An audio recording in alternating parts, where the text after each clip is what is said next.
Студентите се најпрогресивната сила во секоја држава и во нашата, и токму оваа влада предводена од СДСМ покажа дека се грижи за потребите на студентите, разговара со нив и како резултат на тој диалог во изминатите неколку години значително ги унапредивме правата на студентите, а воведовме и некои нови.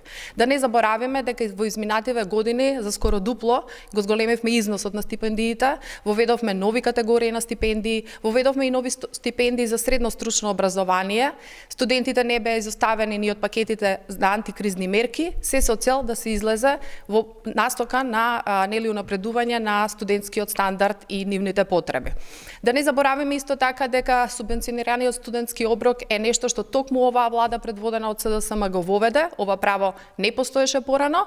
Континуирано ги слушаме нивните барања, бараме начини како да се подобри имплементацијата на ова право. Неколку измени направивме во делот на имплементација изминатите неколку години, се со цел да се унапреди правото, го зголемивме износот, го зголемивме бројот на денови кога се прима субвенциониран студентски оброк од понеделник до сабота, така ќе биде и со последните барања. Значи секогаш ги поддржуваме студентите да се гласни, да се борбени во своите барања, во своите заложби за напредување на студентскиот стандард, така да како и претходно, така и сега, се што е во насока на подобрување и подобра грижа за студентите, ние како Социјалдемократски сојуз ќе поддржиме.